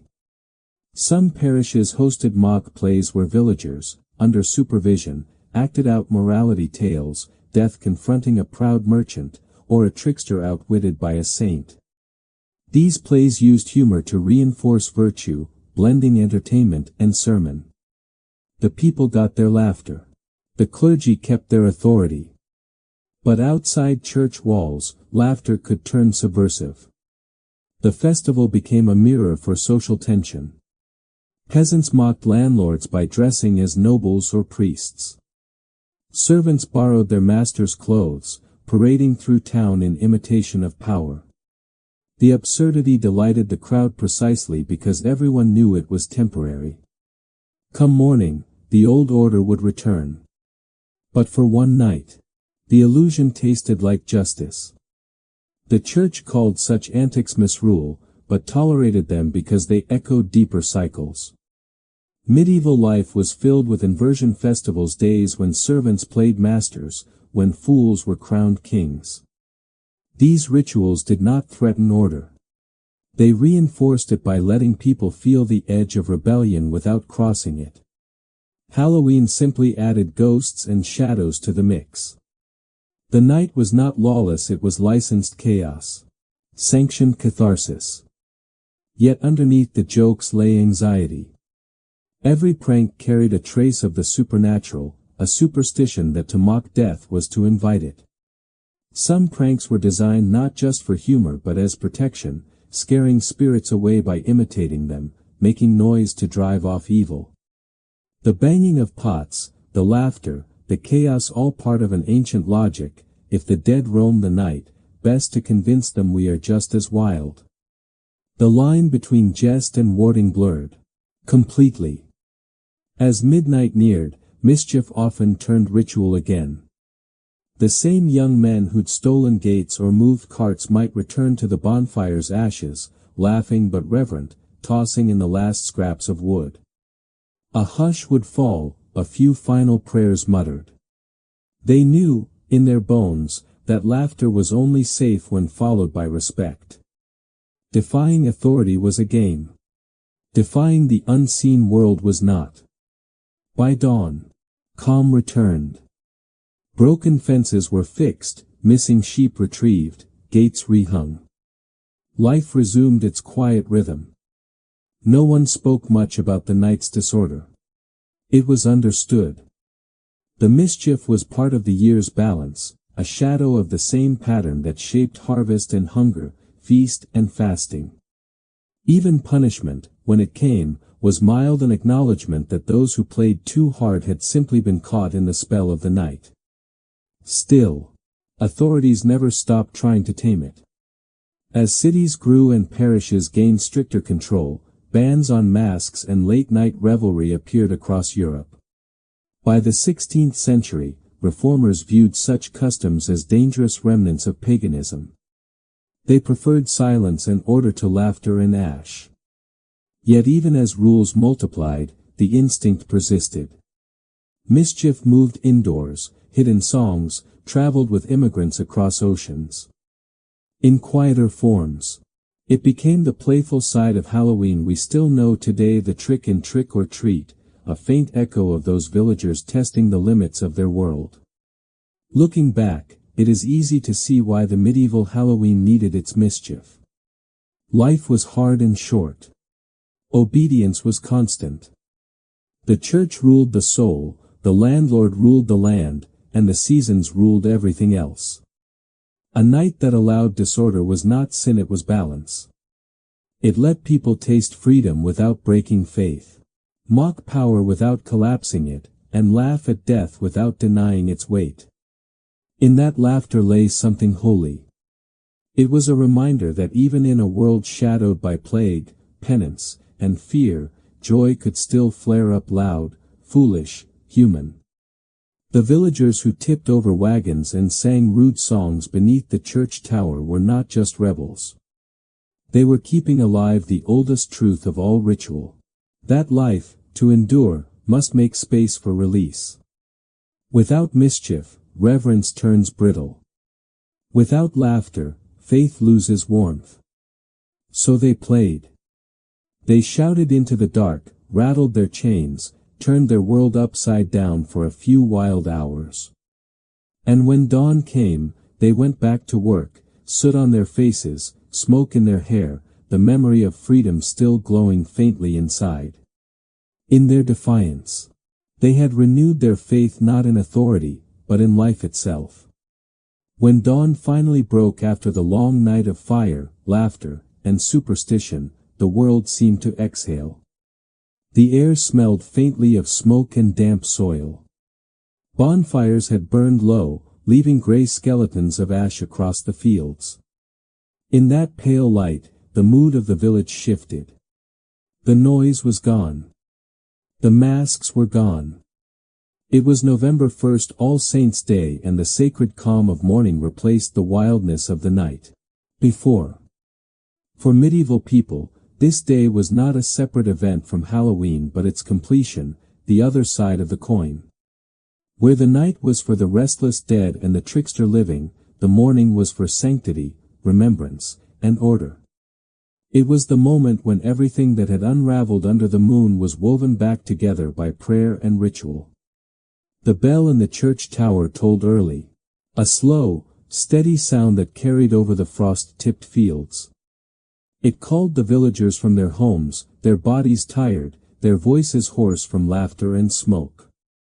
They came in small groups, cloaks drawn tight, carrying candles and baskets. Some still smelled faintly of ale. Some had ashes on their faces from the night's bonfires. But all understood that this morning was holy. Inside the stone church, the air was cold but thick with the scent of wax and incense. Light filtered through narrow stained glass windows, painting the floor with thin rivers of color. The priest, his voice rough from the chill, began the litany of saints name after name, saint after saint, a roll call of heaven meant to remind everyone that death was not the end, only a passage. People knelt on wooden floors and whispered along, each syllable a small act of devotion, a way to steady themselves after the unpredictable night. For the church, All Saints' Day was meant to sanctify what had come before, to gather the unruly spirits of Halloween and place them within divine order. The festival honored not just the famous saints but the forgotten ones, the countless souls who had lived holy lives unseen. It was a collective celebration of goodness. A reminder that the world's darkness was never complete. Yet even in church, traces of last night lingered. The children who had gone souling now stood with their families, clutching candles instead of cakes. The men who had danced around the bonfire now crossed themselves with quiet guilt. The women who had whispered fortunes in mirrors now prayed twice as hard. There was no shame in this contradiction. It was simply how the medieval world breathed in cycles of fear and forgiveness, chaos and calm. After Mass, villagers filed out into the pale morning. The sun was weak, a white disk behind low clouds, but it was enough. They walked to the graveyard beside the church, where frost clung to the grass and stones leaned with age. Here, the prayers continued. Families knelt by graves, brushing away leaves, lighting small candles that guttered in the wind. Some brought flowers, though few could spare them. Others brought sprigs of rosemary or ivy. They murmured names softly, as if speaking to the ground itself. This ritual, simple, solemn, communal, was one of the most human moments of the medieval year. It carried the emotional weight of survival and memory. People who had faced plague and famine, who knew how thin the thread of life could be, found comfort in believing their loved ones were not lost but merely waiting in a better place. The graveyard, for a brief moment, felt less like a place of sorrow and more like a bridge. Children helped tend the candles, their small fingers red with cold. Some asked innocent questions: can they hear us, are they cold under there? And their parents answered as gently as they could. The older folk, who had buried more than they could count, said nothing. Their silence was its own kind of faith. By midday, the solemnity softened into community. People shared bread and cider outside the church, laughing quietly now, the wildness of Halloween reduced to a memory. The priest blessed baskets of food that would be sent to the poor, what remained of the previous night's feast, transformed into alms. This act of giving, called souling charity, bridged the spiritual and the practical. Feeding the hungry became another form of prayer. The church itself used this moment to reinforce unity. All Saints' Day was a sermon in motion, proof that even the most superstitious villagers could return to grace. It reminded them that faith was not destroyed by laughter or disguise but renewed by them. After all, the people who had sung in the darkness now prayed in the light. Those who had worn masks now revealed their faces to the divine. The transition was seamless, almost poetic, a yearly rhythm of sin and sanctity that defined medieval spirituality. In monasteries and abbeys, the observance was more structured but equally heartfelt. Bells rang hourly. The monks sang long chants that seemed to stretch the day into something eternal. In some places, illuminated manuscripts were read aloud, stories of martyrs and miracles that painted holiness in vivid color. The rhythm of the voices, the echo of Latin psalms against stone walls, created a soundscape of serenity. Outside, the world might still be wild, but inside those walls, heaven felt near. For ordinary people, the saint they prayed to often depended on their needs. Farmers prayed to Saint Isidore for fertile soil. Mothers prayed to Saint Bridget for their children's health. Sailors and traders invoked Saint Nicholas to protect them on the road. The saints were not abstract icons, they were familiar figures, part of the family, mediators between earth and eternity. On this day, the villagers felt surrounded not just by ghosts, but by guardians. By evening, when the light began to fade again, the village grew quiet in a different way. There was no fear in this dusk. The fires were smaller now, set only in hearths, not in fields. Families ate together again, though more simply stew, bread, perhaps a little mead. The mood was peaceful, almost relieved. The night before had belonged to the dead, but this one belonged to the living who remembered them. The Church often called this balance Hallowtide, 3 days of connection between heaven, earth, and purgatory. All Hallows Eve for the wandering souls, All Saints' Day for the glorified, and All Souls' Day for the suffering. Together, they formed a kind of spiritual architecture, a map of the invisible world. And though the theology was complex, the emotion was simple. Love did not end with death. The villagers might not have understood the Latin of the priests, but they understood that message. In the years that followed, as these traditions spread and changed, the essence of that morning, the quiet after the storm, remained. It became the blueprint for renewal in every cycle of human life, wildness followed by reflection, darkness followed by light. Even centuries later, when Halloween turned into a night of masks and candy, something of that rhythm still lingered. The morning after is still the moment when we take a breath, remember, and return to ourselves. Standing in that medieval village, as the church bells ring one last time and the smoke from the fires curls into the cold sky, it is easy to see why All Saints' Day mattered so deeply. It was not just about saints or doctrine. It was about restoration. It was the village whispering to itself, "We have faced the dark, and we are still here." And so they were. Year after year, generation after generation, the same cycle repeated. Fire, fear, laughter, prayer. Each season turning like the wheel of a cart on the same old road. For a world that lived so close to death, All Saints' Day was proof of endurance, that holiness could rise from ashes, and that even the longest night could end in light. If All Saints' Day was a song of praise for the blessed, then the next dawn brought a quieter, heavier melody. November 2nd, All Souls' Day, belonged not to the holy or the heroic, but to the ordinary dead. To the mothers who had died in childbirth, the children who never grew, the soldiers buried far from home, the sinners who were neither damned nor saved. This day was for them, the forgotten majority who still lingered between worlds, needing prayer, needing love. The Church called it Commemoratio Omnium Fidelium Defunctorum, the remembrance of all the faithful departed. But to villagers, it was simpler, a day to talk to the dead. The theology behind it was dense, the concept of purgatory, the cleansing fire that purified souls before heaven, but people did not think in scholastic terms. They thought in gestures. Lighting candles. Saying names. Breaking bread.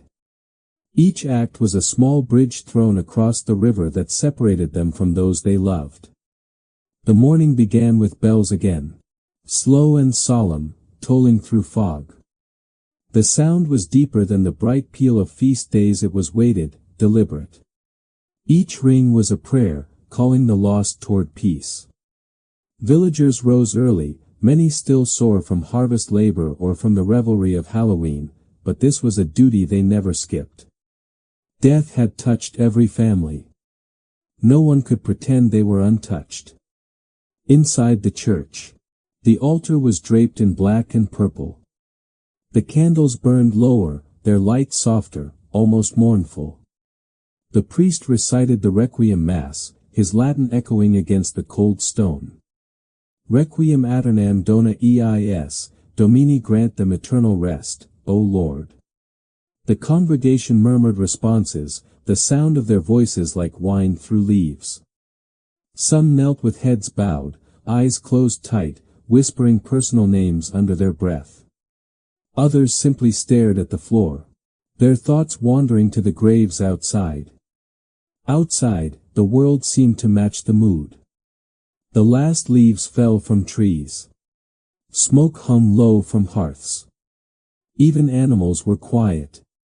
The air itself felt reverent, as if nature knew this day was not for laughter but for listening. In the graveyard, the frost from the previous night sparkled faintly on the headstones. Children followed their parents there after Mass, carrying candles, bread, or bunches of dried herbs. They placed them carefully at the graves, repeating words they barely understood. It did not matter, the ritual itself was enough.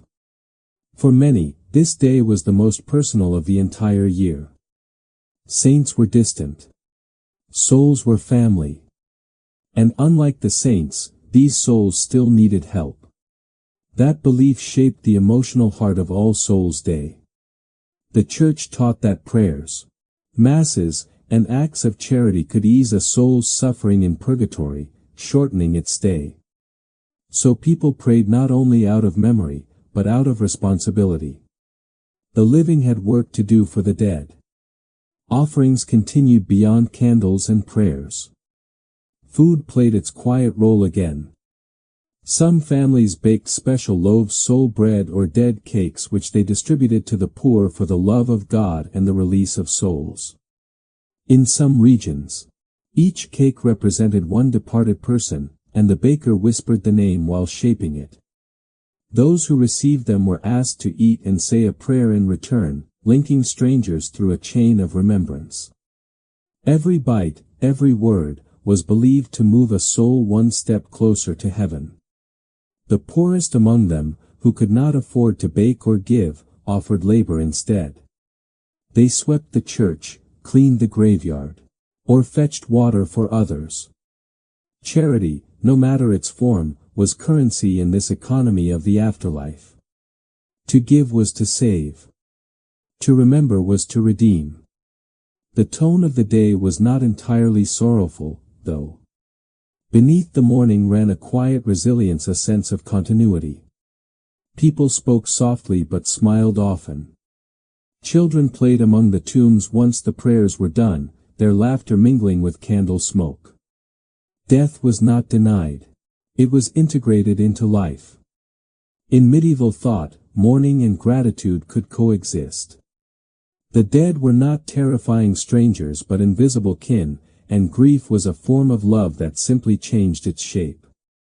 As the day wore on, families visited multiple graves, parents, siblings, friends, sometimes walking miles between churchyards. Travelers passed each other on the muddy roads, exchanging nods, sometimes names. The same people who had danced together on Halloween now crossed paths in silence, their hands full of candles. The wheel of the season turned from noise to stillness. In monastic communities, the rituals of All Souls' Day were more formal but no less human. Monks read aloud the necrologium, a long roll of the dead names of brothers, patrons, and benefactors written over centuries. Each name was followed by the same phrase, orate pro anima aegis, pray for his soul.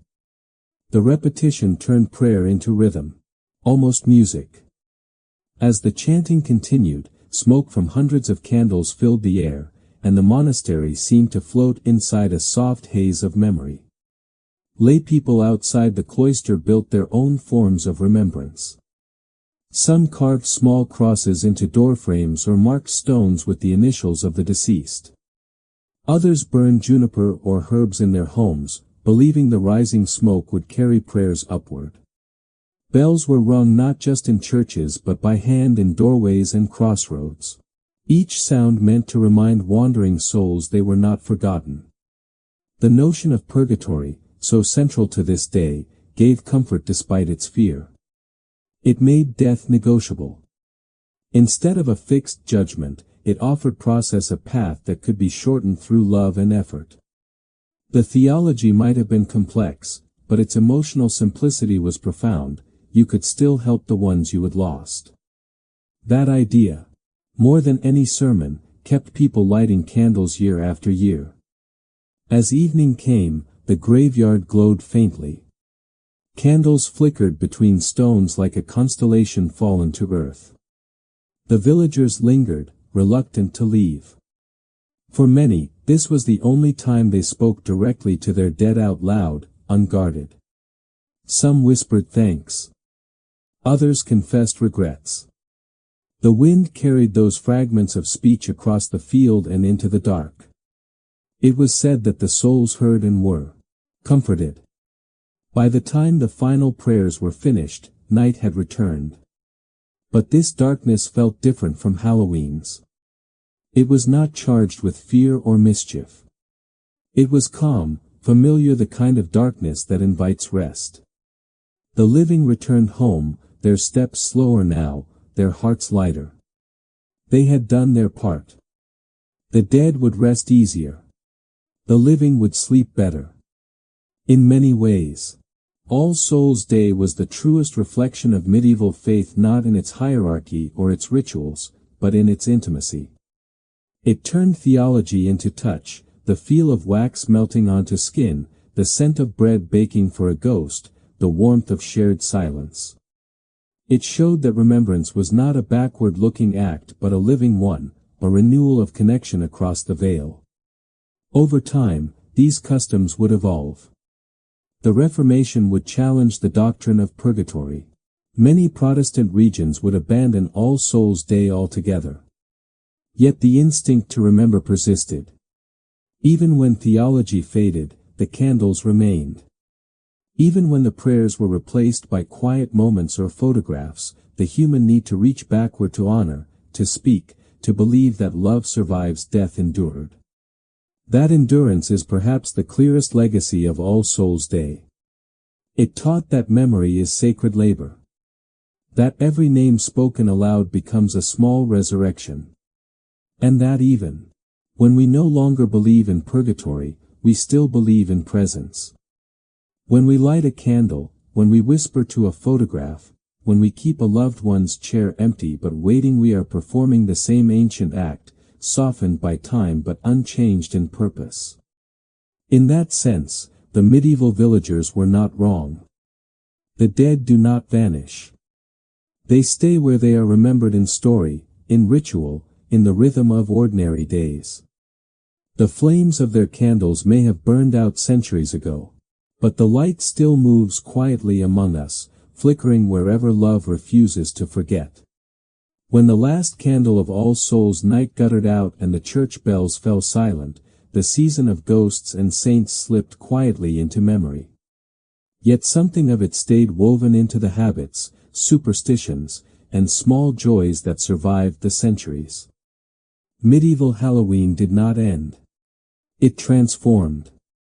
What began as firelight on a hill in the dark of autumn became, over time, a reflection of how humans carry their fears and faith through history. Its legacy is not simply the holiday we now know, but a way of seeing the world, as a place forever poised between mystery and meaning, between reverence and play.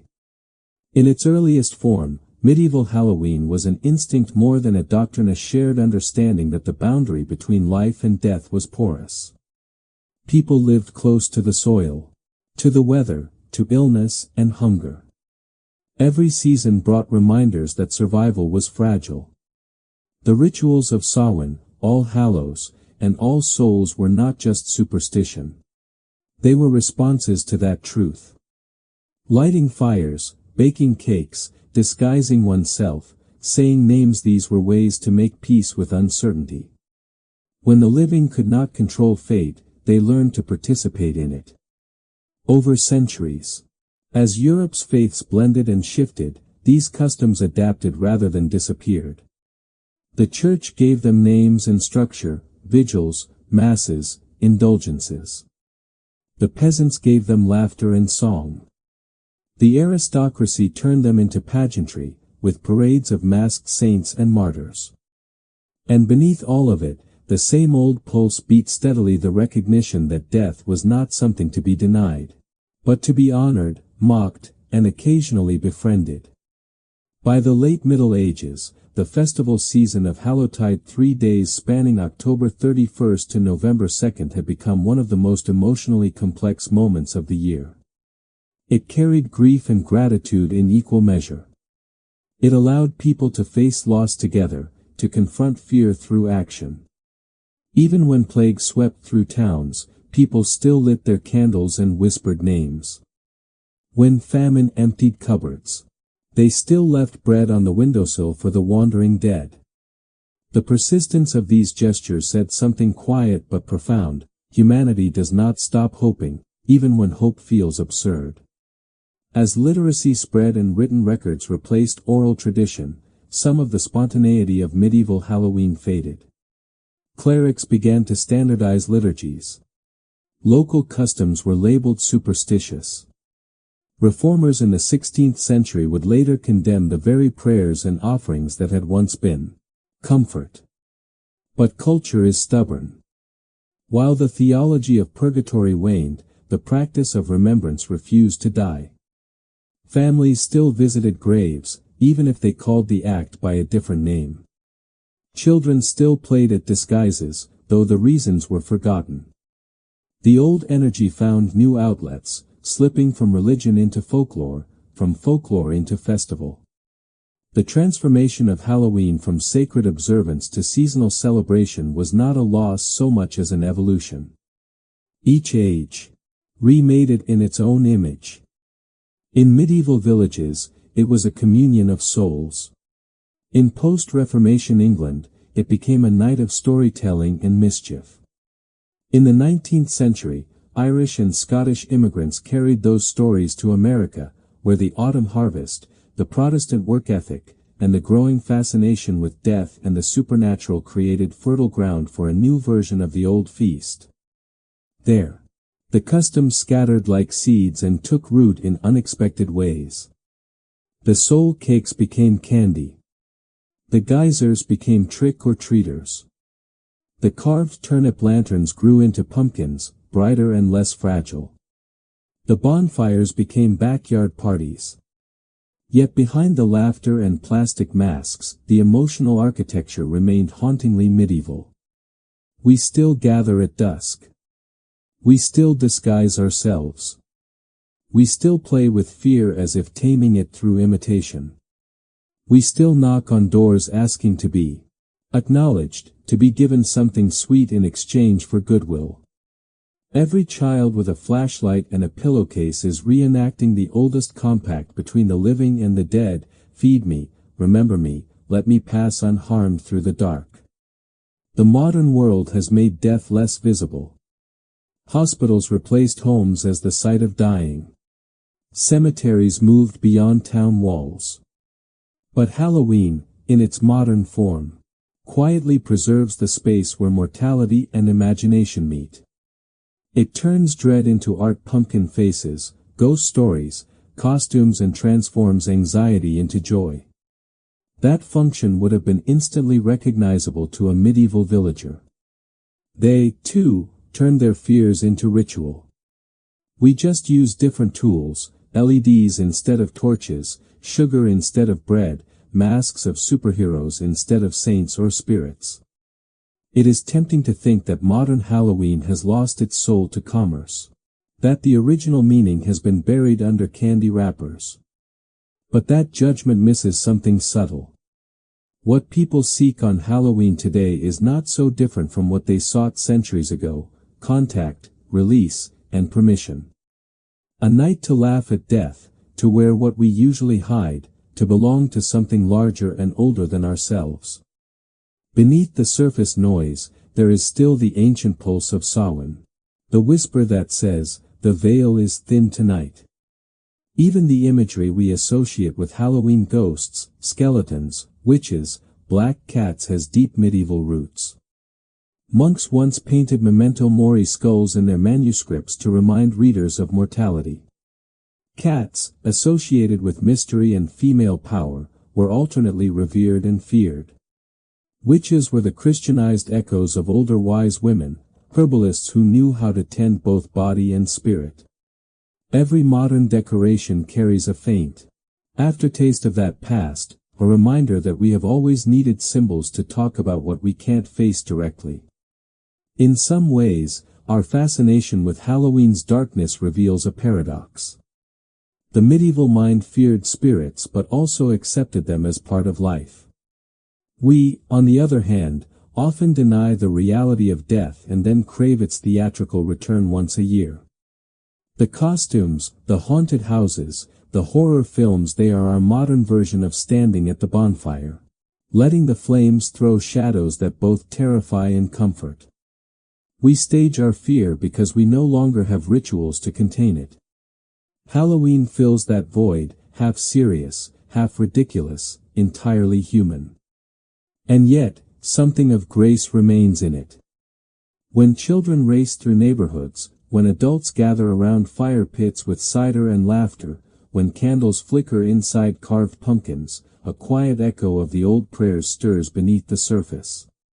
It is the same wish that guided those villagers centuries ago: may the dark pass gently, may the dead rest kindly, may we all find our way home. Every Halloween, we rehearse that hope without naming it. The lights, the costumes, the stories, they are our version of medieval faith, stripped of dogma but not of depth. We no longer say requiem aeternam, but we still believe that remembrance matters. We no longer walk to graveyards with loaves of bread, but we post photos, light candles, tell stories. The forms have changed. The impulse has not. We still need to feel that love outlasts death, that laughter can tame fear, that the night can be faced with open eyes. When you trace Halloween backward through centuries of change, it becomes less a holiday and more a mirror. It shows each generation what it fears most and how it chooses to face it. The medieval peasant feared famine and plague, so they lit fires and prayed for protection. The modern citizen fears loneliness and meaninglessness, so they create community in the dark, dressing up together, telling stories, pretending for one night that the world is both stranger and kinder than it seems. In that way, Halloween remains a conversation with our ancestors. Every flickering candle, every costume, every shared laugh is part of that ongoing dialogue. The medieval villagers spoke to their dead in prayer. We speak to ours through ritual memory, through art, through the stories we keep alive. The method changes, but the message endures: you are not forgotten, and neither are we. As the night ends and the lights go out, the silence that follows feels familiar. The medieval world would have recognized it: the hush after the fire, the cool breath of November air, the sense that something unseen has passed through and left us slightly changed. Halloween's truest inheritance is not fear or fantasy. It is continuity. It reminds us that we come from people who built meaning out of darkness, who learned to make the unknown beautiful. Centuries have passed, and yet the pattern remains: fire, shadow, laughter, prayer. Whether whispered in Latin or shouted through plastic vampire teeth, the same wish survives: that the light we kindle tonight, however small, will be enough to carry us through the long winter ahead. As the final embers fade and the night gives way to dawn, we can pause and reflect on what medieval Halloween truly teaches us. It was not just about fear, superstition, or surviving the dark. It was about community, shared experience, and the rituals that connect us to each other and to those who came before. From the towering bonfires to the humble soul cakes, from the laughter of children darting through the shadows to the quiet prayers whispered for the departed. Every act carried meaning. Modern Halloween may be brighter, sweeter, and far less smoky, but the essence remains the same, a night where imagination meets tradition, where fear is softened by companionship, and where the past and present touch, if only for a few hours. So, as you carve your pumpkins, light your candles, or share stories around the fire, remember the legacy of those medieval villagers.